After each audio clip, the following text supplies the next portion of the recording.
Where am I at? In a new set. What's with the big screen? Is that where you're going to put pictures and stuff? Wow. 13th floor. No, I'm not. I have told you. How can you not like Monday? You're on my turf now. How can anybody not like Mondays? No. You get to go back to work. Don't even start. You get to get up and get out and get the week started and be a part of something. How can you not just love Monday mornings? I don't understand it. That's right. Just imagine. Dance, dance, dance, dance. Good Monday morning. I'm your host, BKP. Good morning from the office. North Georgia's only live online morning show. Now, I found my near and fars, my glasses, my near and fars, which I call it. I don't know. I like the set. I like the newsroom here. I like where I'm at, but we're not on the 13th floor. I've already told you that. We're not on the 13th floor, okay? This is Studio 7. We'll call it Studio 7, okay? So we're on the 7th floor. On the 7th floor. Studios, that's our lucky number, right? Okay, let's tell folks how they can get in touch with us. 706-889-9700. Let's get the week started out here. 706-889-9700. You can email us, chief@fetchernews.com. All right. And also you can follow us on Twitter @FetcherNews, @FYNTV. There, you can follow us there. You can also subscribe to our YouTube channel while it continues to exist. You can subscribe to our YouTube channel while it continues to exist. FYNTV, Fetcher News, and anytime we do a live broadcast, you will get a notification. You can also find us on Facebook until they deem us dangerous to the community. I will explain. Right. Deem us dangerous to the community, like Diamond and Silk. All right. And you can find us on Facebook also. Let's get started. Let me tell you what we got going on this morning and what we have happening this week. First of all, this morning at 8:30, we will have in the studio, we'll have an interview. We're continuing this week every single day. We will work out to have candidates on the show. They'll be in studio, on the telephone, until election. Our focus, number one focus at FetcherNews.com and my show here, Good Morning from the Office, is to bring you the most information about candidates. So when you go to vote this week, we'll start into local candidates. We'll get that going this week. But we start this morning with Rick Day. Rick Day is a Democrat candidate for Georgia State House District 7. He will be with us this morning in studio. Tomorrow morning, we will have at 8:30 in the morning, we will have Josh McCoon. State Senator Josh McCoon is running for Secretary of State. He will be with us at 8:30 tomorrow morning. And tomorrow at 9 a.m., Georgia Lieutenant Governor, also candidate for governor, Casey Cagle, will be with us tomorrow at 9 a.m., one of our interviews. So where do we start? We're trying something. I'm trying something new. I set up some different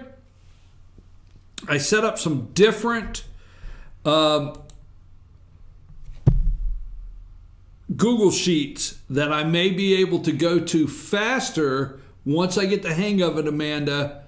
It took me a little time to get this worked out, but I may be able to go to this faster if I learn how to use it and it won't freeze up. So took a little extra time. I wanted to do this last week, but I didn't try it.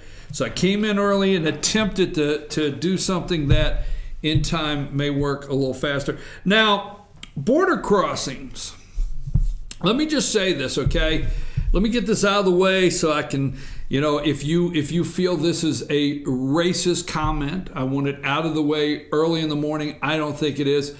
But you continue to hear about the National Guard being sent to the border. But you do not hear the truth if you're watching the big three that own several other stations, okay, like MSNBC and ABC, CBS, CNN, the list goes on. What the National Guard can do that Trump is sending to the border, they can do is aerial surveillance, okay? They can assist in aerial surveillance, which is an enormous help. It's an enormous help to the Border Patrol there on our southern border. And they also could send construction. There's divisions of the National Guard that are in the construction area.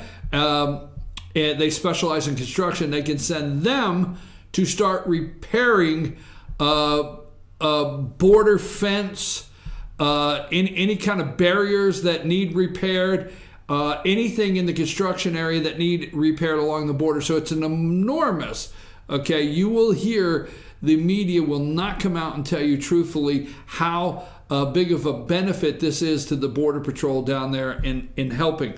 Also, you're going to hear border crossing is at a 46-year low, okay? And then you will hear, okay, that border crossings, let's see if I can get it here. I don't know. This is from CNN. Attempted border crossings surged in March, okay? They surged in March. This came out April 5th. And the number of migrants trying to illegally cross the U.S. Into U.S. from Mexico at the Mexican border spiked dramatically in March, according to numbers released Wednesday, as President Donald Trump announced he was sending National Guard troops to the southern border.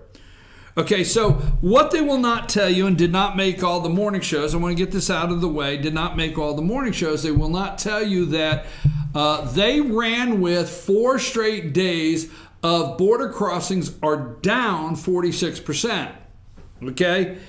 And they want to always lead you to believe that President Donald Trump acts spontaneous and just gets up one morning and says, hey, let's just send the National Guard.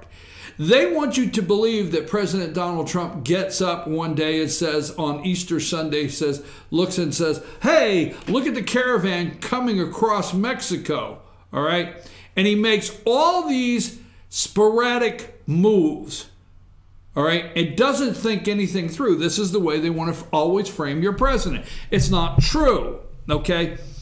We are in April. This article, actually, from CNN, came out April 5th, which was the 9th, 2018. You did not hear this on the Sunday shows. They did not talk about it. All they pushed, Joe and Minka, every morning was that border crossings are down 40 at a low, 47, 46-year low.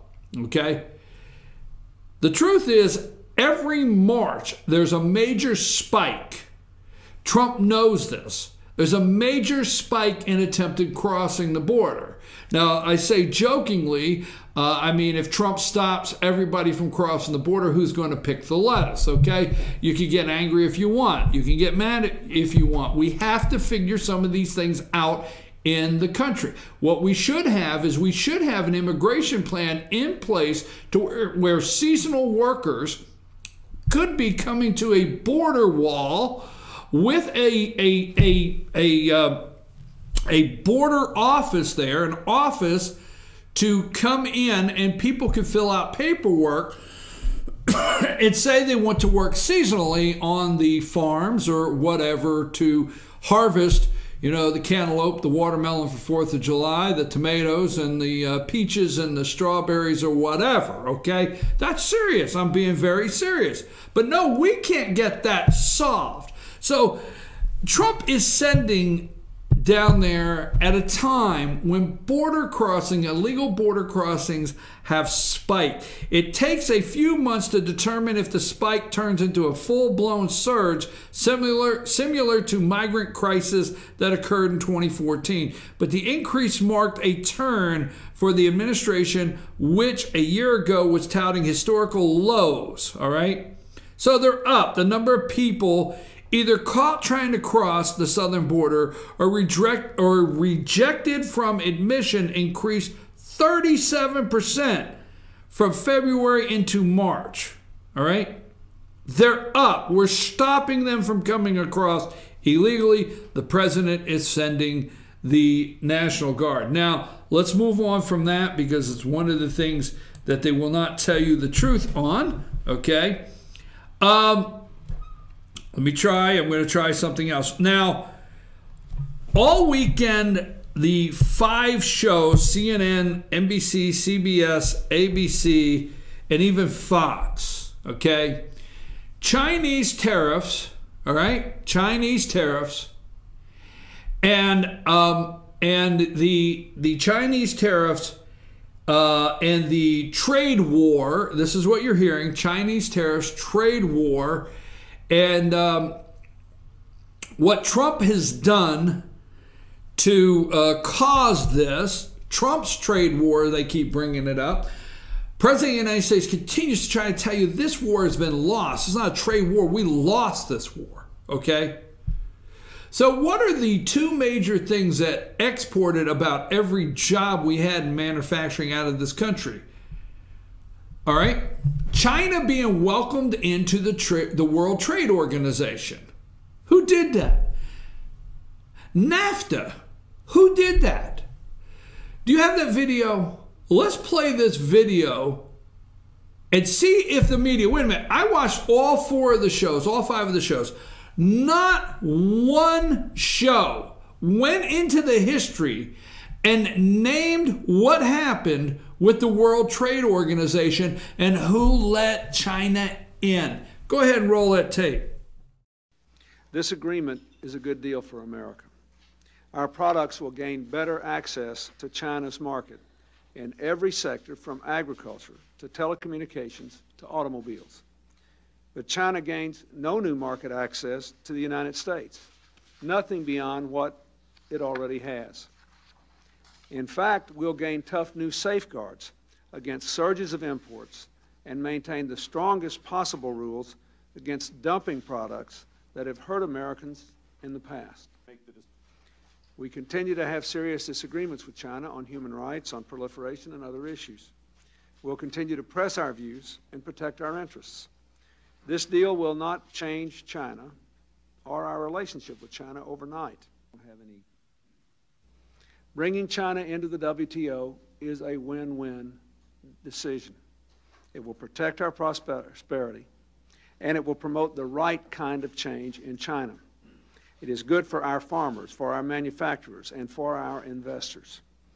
Encouraging China to play by international rules, I say again, is an important step toward a safer, saner world. And when do you expect the 2 sides to get back together again? Oh, I think they'll be back here pretty soon.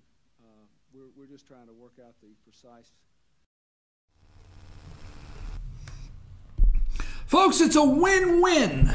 How many times did we hear Bill Clinton tell you, the American people, it is a win-win?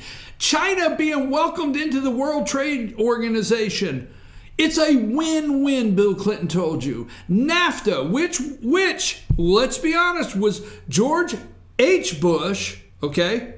George H. Bush had laying on the desk for Clinton when he got there, but it was a win-win for the American people. Clinton ushered NAFTA right in. Who else said that the nuclear disarmament deal with North Korea was a win-win for the American people? Would that have been Bill Clinton? North Korea, a win-win. China, World Trade Organization, a win-win, okay? A win-win. NAFTA, a win-win. Disaster after disaster after disaster laid on the President of the United States' desk, Donald J. Trump. Not one of the shows yesterday Did they bring that up? Okay. ABC News here. Let's see. I'm just going to go over a couple things that the media is not talking about. Clinton signs China trade bill into law. Okay. October 10th.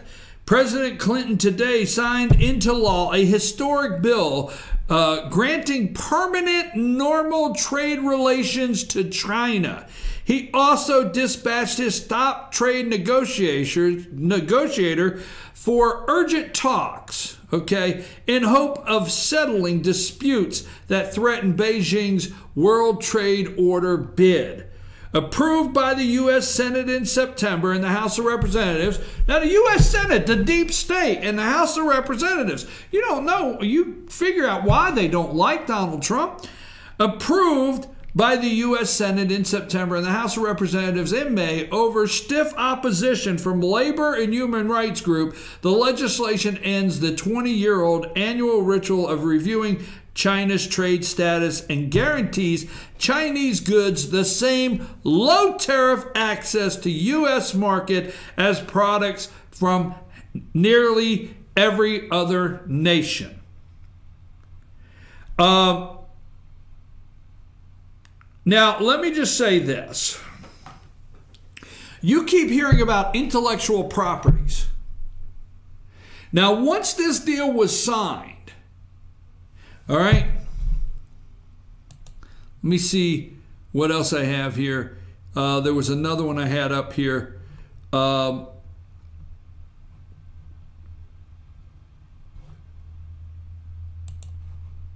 on just a second. This is supposed to help me move along a little faster, hopefully. Okay.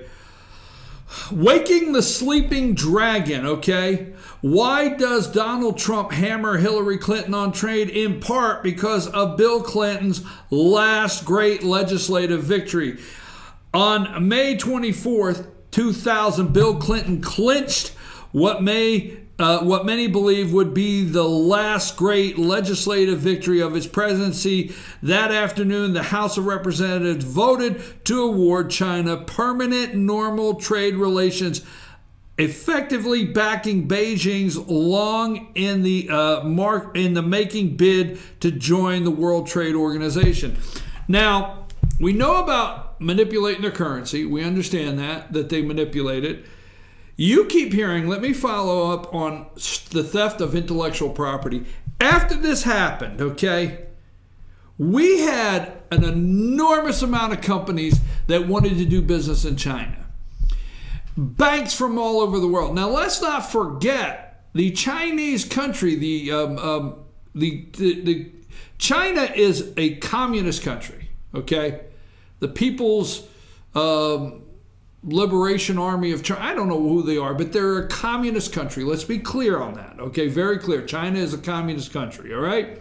Second, okay, intellectual properties. Anybody that wants to go to China has to partner with the Chinese government.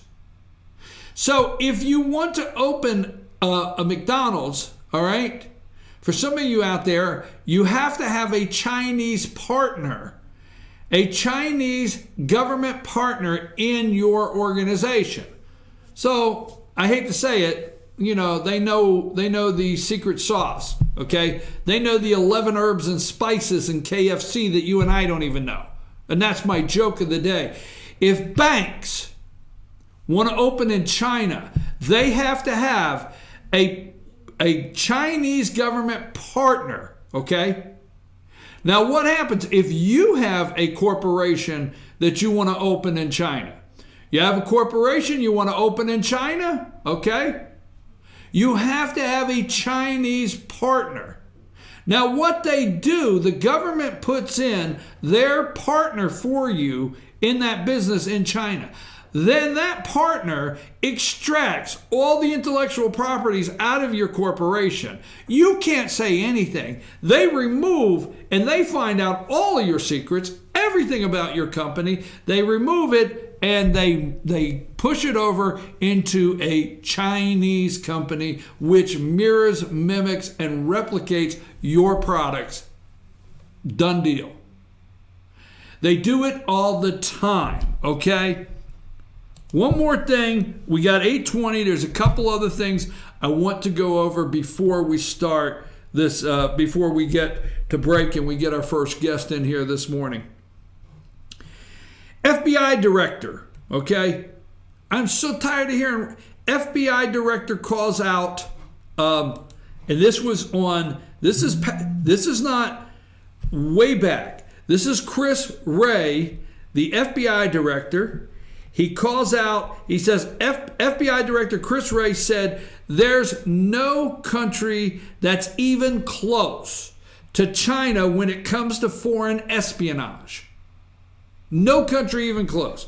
Wray said he believes the U.S. significantly underestimates the threat of China's economic espionage. Economic espionage, folks.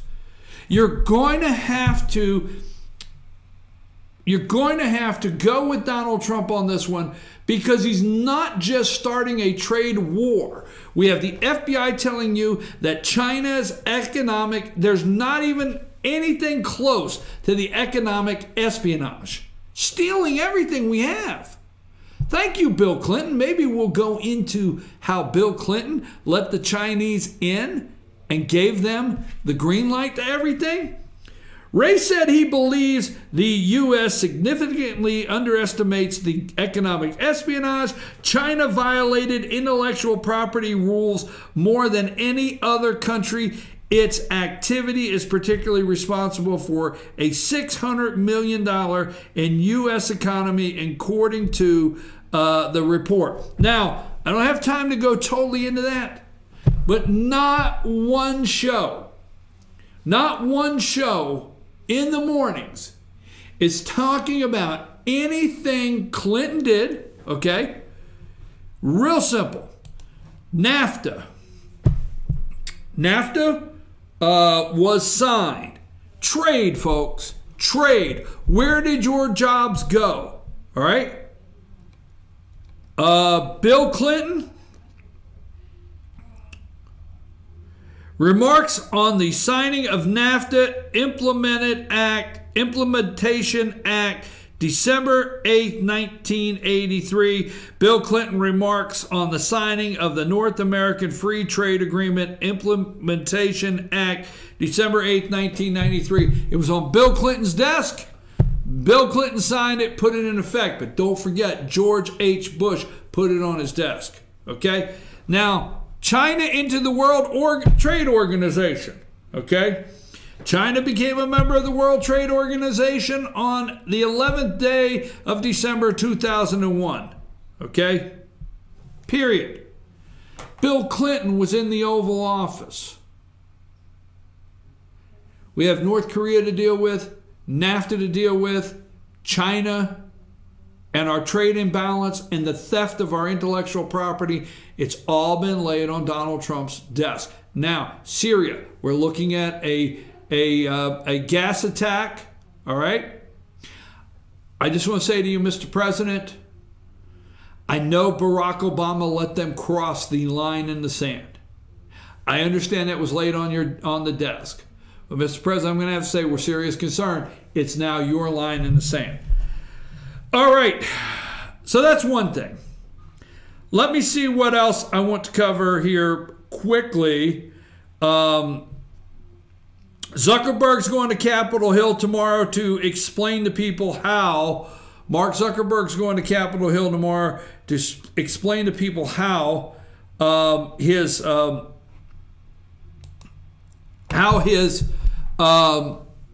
organization, 87 million. Now, what would you do today if Facebook sends you a notification that you're one of 87 million that were hacked, not hacked, your data was sold?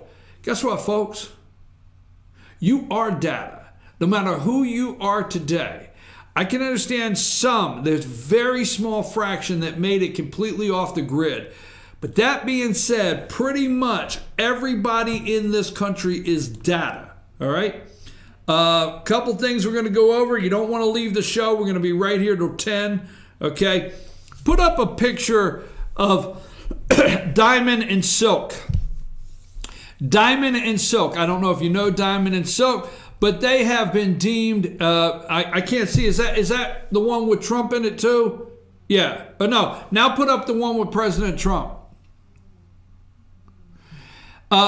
Diamond and Silk, they're just a funny duo. These two ladies, they have a YouTube channel and they have a Facebook page. Facebook has categorized them dangerous to the community. Dangerous to the community. That's what I say, okay? Now, let me move on from that. Let's go to, give me the picture. Let's go in the Wayback Machine. Remember when George Stephanopoulos was just a young lefty? Put George, I got a picture called George in the Oval Office. And he's there, George in the Oval Office, if you can put that up. This is George Stephanopoulos before he goes to ABC, all right? And he's there with who else? Al Gore, Bill Clinton, and Leon Panetta. Now let's show another one just to remind you, okay? Put up Stephanopoulos and James Carville. There's George Stephanopoulos with James Carville strategizing the political campaign there for Bill Clinton. Let's just put up the one that says Stephanopoulos, okay? This is when he's just a young little leftist there in the White House press room. Right there he is, little young leftist Stephanopoulos in the, he is a political advisor for Bill Clinton. And now he's going to interview Comey, James Comey, former FBI director. Put up Comey Stephanopoulos. He's going to interview former FBI director James Comey, all right, this coming Sunday night. Comey's on his book deal. This would be the FBI director that President Donald Trump fired. He's on his book tour, has a book tour. Put up Comey's interview there. I think I call it Comey's interview. It's out there all over the internet. Coming April 15th to ABC. Now, do you think it's interesting, and we'll end by this, that tonight, where's a picture of Lester Holt? Did I send you a picture of Lester Holt? Tonight, Lester Holt there on NBC, Lester Holt, Nightly News, NBC. Tonight, he will interview Loretta Lynch. Put up the picture of Lynch and Clinton. And Loretta Lynch is going to talk about Loretta Lynch is going to talk about and open up to Lester Holt about the, she's going to open up to Lester Holt about the day that her and Bill Clinton bumped into each other on the airport tarmac out there in Phoenix, Arizona, and just started talking about their grandkids. So let me just frame this up. Today, Lester Holt from NBC, you know how I feel about NBC, will interview Loretta Lynch. Do you not see this? Is it a coincidence that they're laying this out in front of James Comey going on his book tour, former FBI director, disgrace, going on his book tour and going to be interviewed by Stephanopoulos and everybody else to the left?